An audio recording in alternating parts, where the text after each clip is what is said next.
Olá, colegas de microprocessadores, né? Essa disciplina que é dada na Escola de Engenharia, né? Nós temos duas turmas esse semestre, né? A turma sexto V, né? Da Engenharia Elétrica, e a turma oitavo W, né? Da Mecatrônica. Né? Esse vídeo aqui é um vídeo, né, que serve para as duas turmas, né? Já que a gente está no eixo comum aí da disciplina. Né? Eu gostaria de, nessa quinta aula, falar um pouquinho sobre o estudo de caso, né, de microprocessador. Né? Até a aula 4 nós estudamos aí os conceitos básicos de microprocessador. Né? Eu coloco aqui na tela um resumo, né, do que a gente viu até o momento, né? Onde nós vimos lá um sistema programável, sempre lembrando que o sistema programável é um sistema composto de hardware e software, né? E na parte do hardware nós temos três elementos essenciais, que eu resumi aqui: a unidade central de processamento, temos a memória de programa, a memória de dados, a memória volátil, não volátil, os periféricos de entrada e saída, temos os barramentos de dado, endereço e controle, que fazem aí toda a transferência de informação e todo o controle de informação entre a CPU, memória e periféricos. Né? Na última aula, né, nós demos um foco, né, na arquitetura interna da unidade central de processamento, sempre lembrando, né, que a função da unidade central de processamento é rodar o código de operação, o mnemônico, né, que é colocado aqui na memória. Né? Então, a sequência de instruções, né, que é uma sequência binária, né, que tem o tamanho da via de dados, no nosso caso aqui, e no estudo de caso a gente vai fazer do 85, né, e depois de microcontroladores, a gente vai estar trabalhando com uma estrutura de 8 bits. Mas estruturas de 32 bits são bastante comuns hoje, né, principalmente nos microcontroladores ARM, e 64 bits nos microprocessadores aí que hoje equipam os nossos smartphones, equipam os nossos computadores pessoais, os servidores, né, conforme já foi colocado aí. Né. Também vimos aí a parte interna da unidade central de processamento, estudamos cada um desses elementos, né, decodificador de instruções, que recebe o código de operação lido da memória, né, destrincha esse código gerando comandos elétricos, né, exatamente como um decodificador, né, um circuito combinacional, conforme foi visto na aula anterior, né, para controlar a unidade de lógica aritmética, né, que é a parte do sistema que realiza operações de controle. Né? Então, todo controle nosso ele é feito a partir de operação lógica aritmética, então esse elemento é fundamental. A ULA tem como registradores ligados diretamente a ela, né, o acumulador, né, e é o flag. Né, destaco aqui os dois bits do flag mais importantes, que são os bits Z e os bits carry, né, e obviamente os registradores aqui, tanto os registradores de uso geral, né, a gente tem visto lá, principalmente nas aulas de laboratório, né, os registradores R0, R1, R2, né, registrador B, C, D, E, dependendo da arquitetura que você tenha. Né. E dentro dessa área de registradores aqui, dois registradores fundamentais, que é o PC, o computador de programa, e o SP, o Stack Pointer, também bem explicado aí na parte final da aula anterior. Né. Então, isso aqui é um resuminho, né, do que a gente está trabalhando, sempre lembrando que quando a gente tem esses três elementos integrados, a gente forma o que a gente chama de microcontrolador, que é o nosso objetivo, né, de a gente estudar aí, né, na segunda parte do curso. Né. Aqui eu ilustro o microcontrolador que a gente vai usar, né, como estudo de caso, que é o Atmega 328, que equipa as placas, né, principalmente a placa Uno R3, que a maior parte de vocês já tem, que tem estudado essa placa, inclusive em outras disciplinas, aí ele é muito usado aí né, nos projetos, principalmente nesse meio mais acadêmico, meio mais educacional. Né. Bom, para encerrar aqui a aula anterior, né, na aula anterior,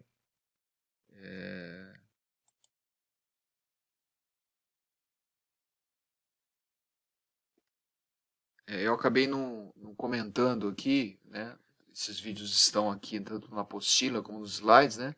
Alguns pediram para disponibilizar os slides aí, eu estou já fazendo isso na nossa ferramenta de compartilhamento aí no Moodle, né?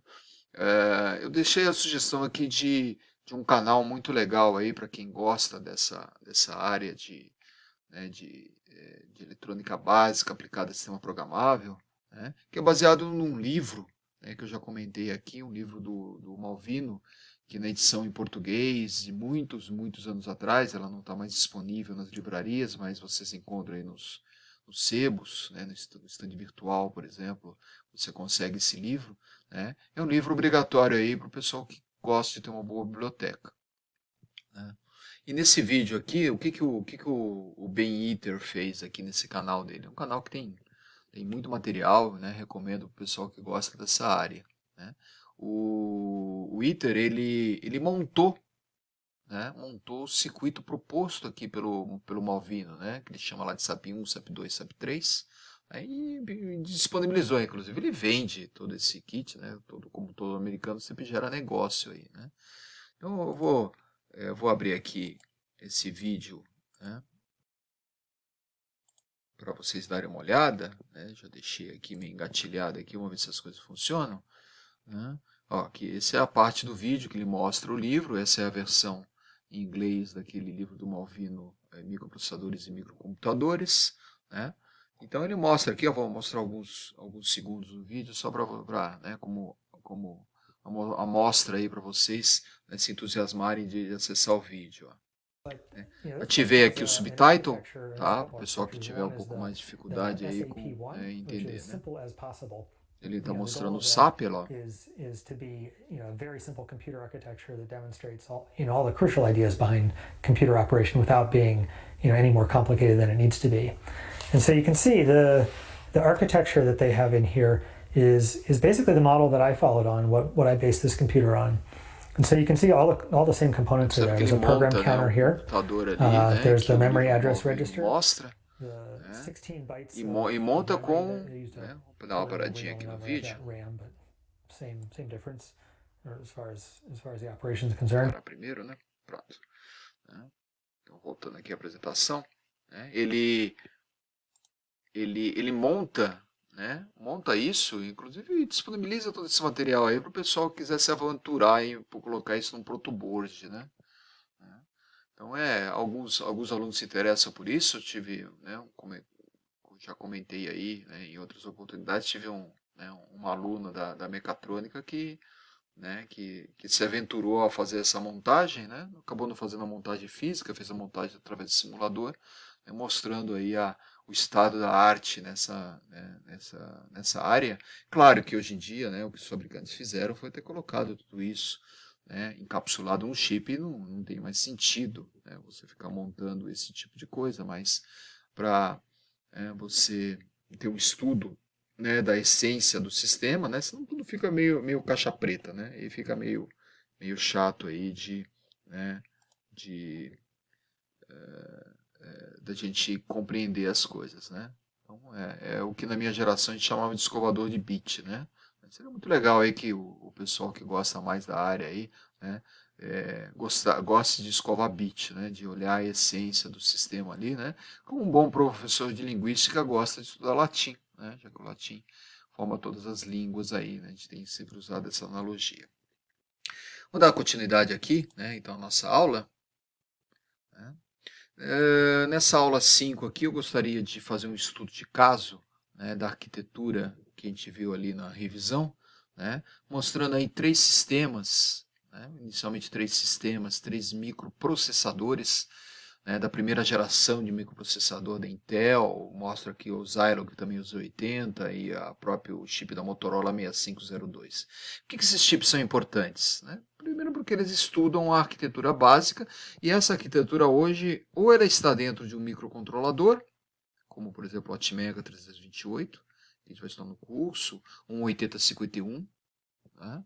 Ou qualquer microcontrolador aí de 8 bits, ou está, né, numa arquitetura de 32 bits em microcontroladores mais utilizados hoje, principalmente da série ARM, né, que hoje equipa quase tudo que a gente vê aí, então todo esse desses sistemas de internet das coisas, de IoT, né, tem um chip ARM dentro ali da solução para poder implementar, né? Então, mas tudo isso veio, né, daqui desses microcontroladores antigos, que até coloco aqui, ó, né, os produtos que eles geraram na época, né? Todo esse material vocês encontram bastante aí na internet, né? No Google aponta bem aí, né? Por exemplo, o 8035, né, ele gerou aqui um equipamento bastante clássico aí, né? Os geekers gostam muito desse tipo de coisa, né? A gente vê alguns museus aí, vê bastante vídeo no YouTube, como o TK-85. O TK-85 era um sistema, né? Foi o meu primeiro computador há muitos e muitos anos atrás, né? A gente da época dinossáurica aí, quase, né? A gente tem aí uma CPU aqui com um teclado de membrana, né? Tem uma TV, né, que fazia o papel nossas telas LCD, né? E o nosso gravador, né? A gente tinha um gravador de cassete, né? Esses gravadores de áudio, que gravavam nas fitas cassete os nossos arquivos, né? Que loucura, né? Então, era dessa forma, né? E esse sisteminha vendeu bastante aqui, inclusive no Brasil, e eu, né, infelizmente não tenho mais ele, né? A gente não gostaria de ter um museu, um dia que se tiver um museu, né, eu com certeza vou buscar esses equipamentos aí, né, nos sebos eletrônicos aí para a gente poder formar, né? O famoso Apple II, né, do Steve Jobs, né? O Steve Jobs aqui eu coloco aqui, né, ele tem a biografia dele, tem já filmes, né, ele mostra o desenvolvimento, que foi um clássico, né? Foi o primeiro computador pessoal, né, de uso intensivo, maciço, né? Ele foi lançado ali em meados da década de 70 nos Estados Unidos, e no Brasil nós tivemos algumas versões no início da década de 80, né? E aqui o Zilog, né, o Z80, né, que, por exemplo, tinha o TRS-80, que era um computador até concorrente aqui do computador do Steve Jobs, né, que tem lá a maçãzinha colorida, que gerou toda a indústria, todo o negócio da Apple hoje, que com certeza é um dos grandes players aí da área de tecnologia global, né? Steve Jobs começou tudo isso, né? Recomendo, né, bastante a biografia dele, o livro é melhor que o filme, como sempre, né?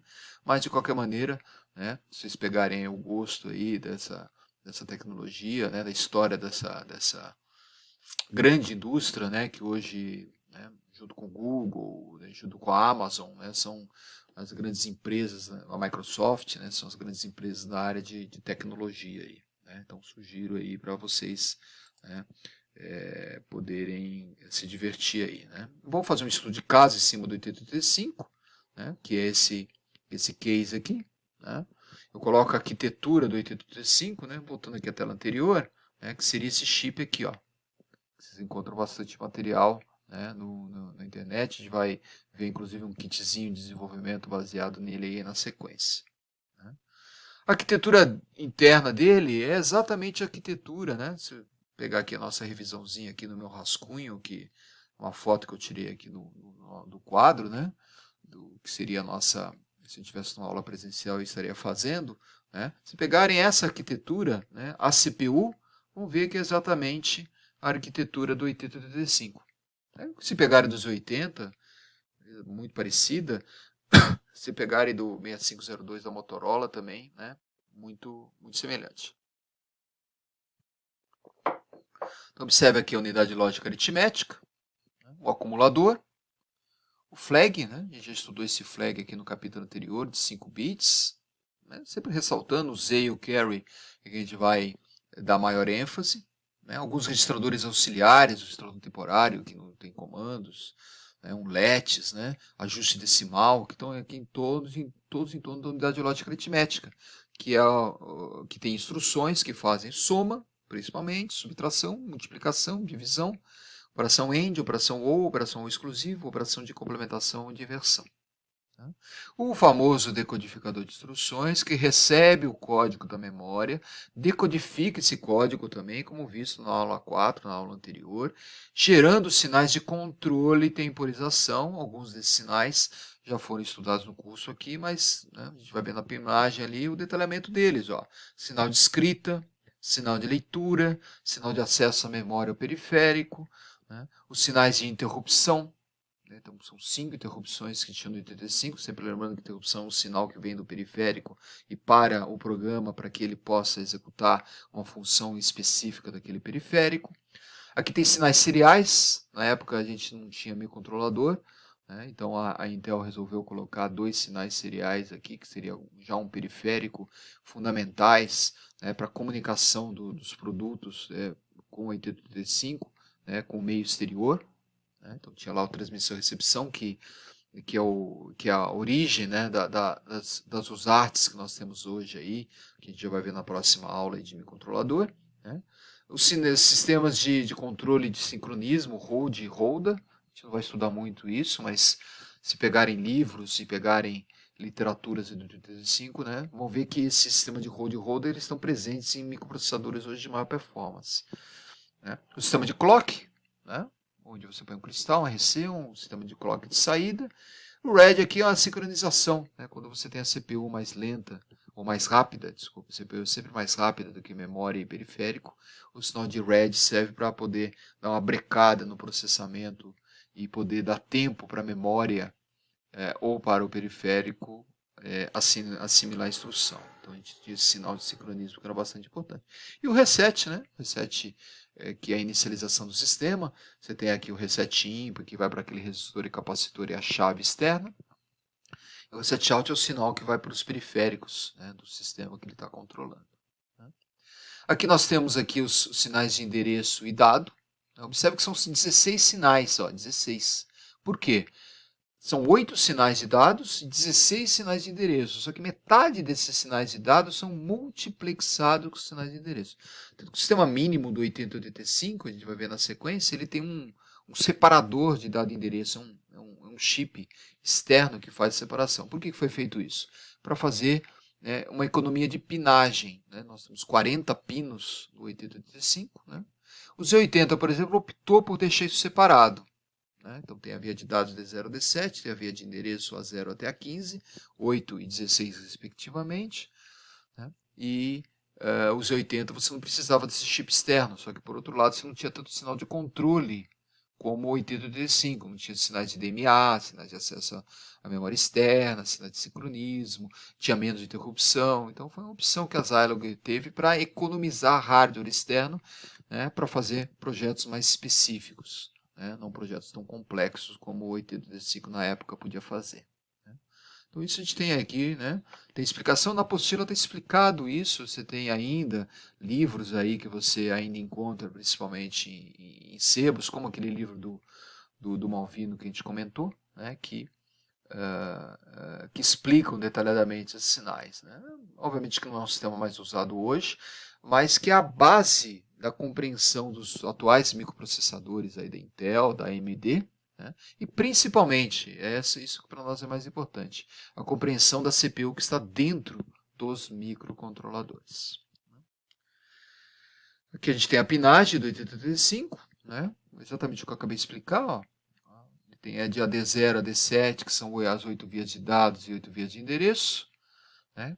E as vias de endereço continuam de A8 a 15, completando as 16 vias de endereço. 8 vias de dados, então as instruções eram instruções de 8 bits, e as 16 vias de endereço, que possibilitavam o acesso direto a 64K de memória. Por que 64K? 2 elevado a 16, 65.512. Então, esse chip podia acessar diretamente 64K. O computador lá do Steve Jobs, né, do Apple, ele acessava 128K. Por quê? Porque ele pegou um sinal de controle lá do 6502 e dividiu, né, a memória em 2 páginas de 64K, já que a via de endereço tinha 16 sinais de endereço.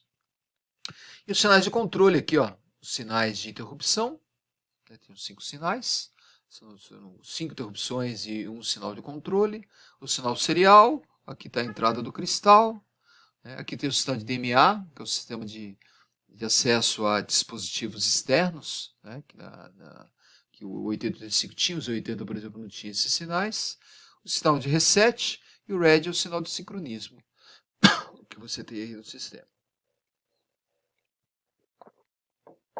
Ok? Então, dando continuidade aqui, né? Aqui a gente tem um sistema mínimo com 8085, né? Eu represento aqui, ó, um 8085. Observe esse chip aqui, o 74373, ele separa dado e endereço através do sinal de controle chamado ALE, Address Latch Enable.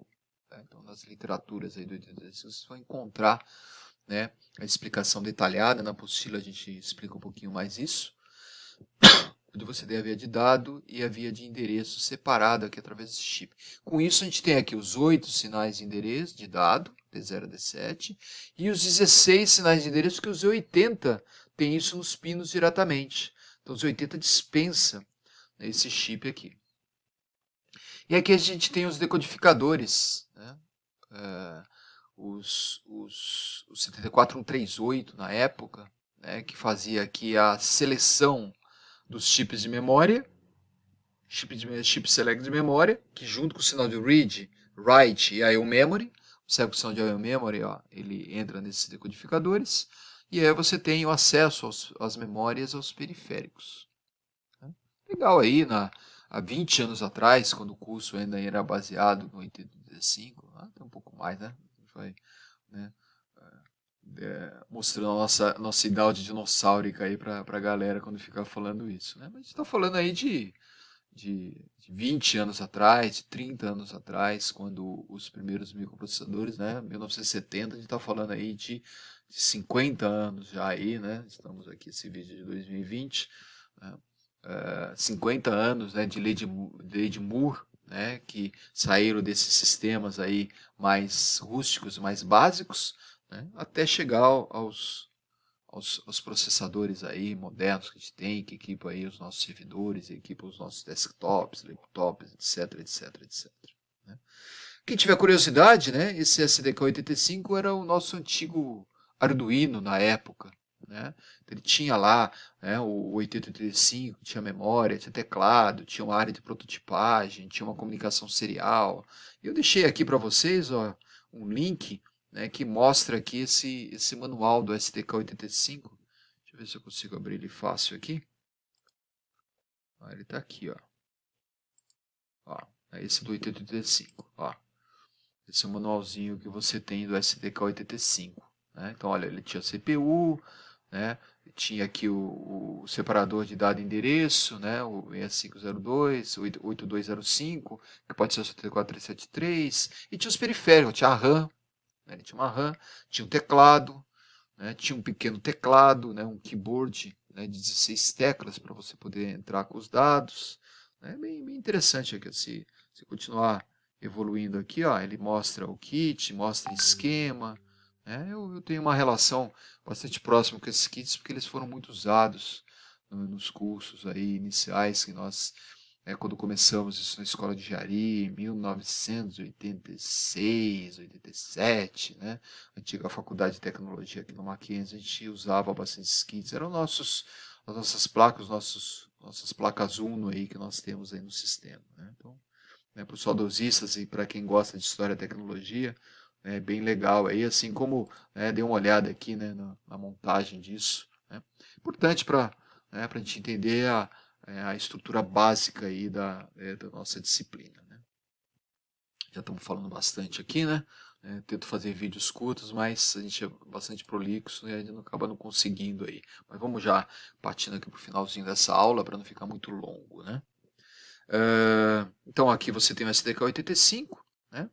Aquelas duas telas que eu mostrei para vocês, o link do vídeo do programa lá do coisa. Observe aqui o esquema dele, ó.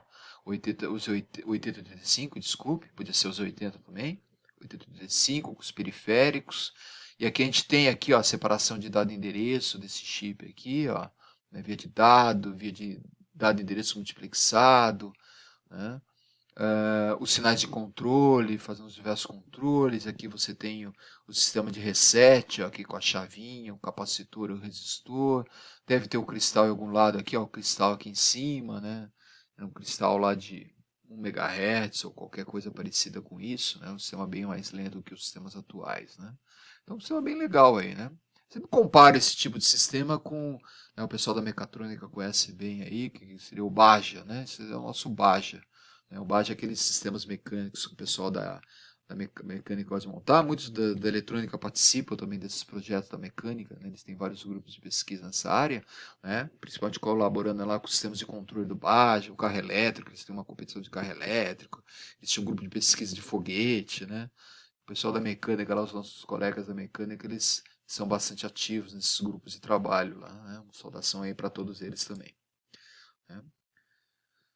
E aí, né, que a gente encerra aqui esse estudo preliminar, já partindo aqui para o finalzinho da aula, né, eu faço uma comparação desse sistema antigo com o atual motherboard.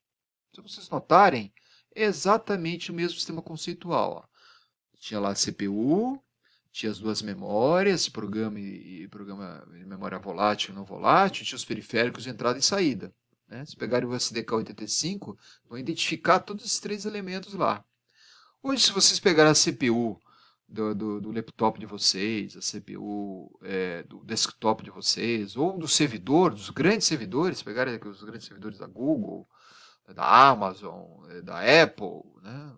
Aqui no Brasil temos o pessoal da UOL, a Local Web, né? Não quero ficar aí fazendo propaganda para toda essa galera aí não, né? Mas se pegarem todos esses servidores, né, vão ver que dentro desses servidores tem placas como essa daqui, ó, uma motherboard típica, que são os mesmos três elementos, ó, lá, CPU, né, pode ser um AMD, uma CPU Intel, um i5, i3, i7, tem diversos modelos, né, de microprocessadores disponíveis pela Intel e pela AMD, que são os dois grandes fabricantes dessa área.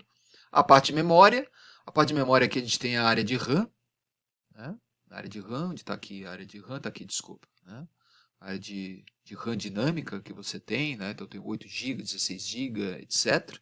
Aqui é uma área de expansão de periférico, e o periférico a gente tem um chipset aqui, ó. Chipset que tem USB, né? Em alguns casos tem a placa de vídeo, se ela não é separada, né? Você tem aí toda a parte de controle de comunicação, conectores externos, e todo o controle é feito em cima do chipset. Né? Recomendo aí, né? Façam uma pesquisa, né? Acho que está até na nossa atividade, no nosso trabalho aí, né? Fazer uma pesquisa aí da nossa para poder completar a terceira lista de exercícios que a gente está. Eu estou pedindo para você, né, fazer uma pesquisa do seu computador, né? Qual é a CPU do seu computador, memória, qual é a motherboard, né? O pessoal que tem um desktop, dá uma abridinha no desktop, visualizem isso, né? E, né, quiserem uma boa aventura aí, né? Ao invés de você comprar um computador pronto, né? Vai aí nos sites de placas, né? Aqui em São Paulo, lá na Santa Efigênia, você consegue comprar todas essas placas aí e fazer a montagem em um computador, né? É bem interessante aí, principalmente nós da engenharia elétrica, que a gente gosta dessas coisas aí. Né? E, né, para encerrar nossa aula aqui, quase 30 minutos, né? Tento ser um pouco mais curto, né? Mas a gente vai melhorando, né? É uma experiência inédita para todos nós aí, né? Dar aula para um computador. Né? Mas eu encerro nossa aula aqui falando, né, da terceira lista de exercício, que já está disponível aí no Moodle, né? E que já tem condições de vocês fazerem com essa aula aqui os 4 primeiros exercícios aí, né? Escrever os principais blocos do 85, escreveu os 40 pinos, assim, de forma bem objetiva, né? Bem objetivo ali, nosso objetivo não é fazer projeto com 85, né? Comparar as funcionalidades do microprocessador, né? Então, descreve em bloco cada um deles, busquem lá na internet, né, a arquitetura, e vocês vão ver que eles são exatamente iguais. A diferença entre, exatamente não, né, senão seria o mesmo, né, mas as diferenças entre eles são pontuais, né, número de pinos, funcionalidades ali que você tem, principalmente de acesso periférico, memória, né, são muito parecidos, né, são praticamente a mesma solução ali que você tem, como hoje nos microcontroladores, você pode ter lá o Atmega, você pode ter o 8051, você pode ter o PIC, né? Então você tem várias soluções aí que são, como você pode ter o carro, você pode ter o carro mais básico, o carro médio, o carro mais complexo. A gente sempre compara aí a nossa tecnologia, né? Até para que o pessoal da mecânica aí consiga fazer bem isso daí. Né? Peço para você fazer um esquema em bloco também do 85, então pegue lá aquele slide, né, coloquem isso numa folha. Né? Se forem fazer digitalmente, pode copiar lá, mas copiem isso, né, refletindo o que estão fazendo. Né? E obviamente que na nossa avaliação a gente vai estar cobrando que vocês coloquem isso de uma forma manuscrita. né? Estou pedindo aqui para você colocar 2 blocos de memória aqui, né? E aí uma pesquisa, né, no seu computador pessoal, pesquisa CPU, memória cache, qual é o tamanho da memória cache que está dentro da CPU do seu computador, memória ROM é a memória da BIOS que está dentro dela, você consegue essa informação tendo acesso à memória, tendo acesso às características do seu motherboard, mesmo no laptop você pode buscar isso, né, qual é a motherboard do seu laptop, né, memória RAM, né, isso é fácil, 8 GB, 4 GB, 32 GB. Né? E os principais periféricos. Né? Então faça essa descrição. Essa é uma questão que a gente sempre pede nas nossas avaliações presenciais aí. Né? E aí eu vou pedir aqui para o final aqui você pesquisar, né, o microprocessador e microcontrolador do seu smartphone. Né? É outro grande periférico que você tem, né? Todo mundo está com o seu smartphone do seu lado. Né? Então, pesquisem no seu smartphone qual é a CPU que ele está usando. Normalmente hoje o microcontrolador, qual é o tamanho da memória dele. Vocês poderiam fazer uma analogia entre um sistema, o sistema laptop, desktop e o sistema smartphone, e vão ver que são a mesma solução para 2 produtos diferentes. Tá? Bom, vou despedindo de vocês.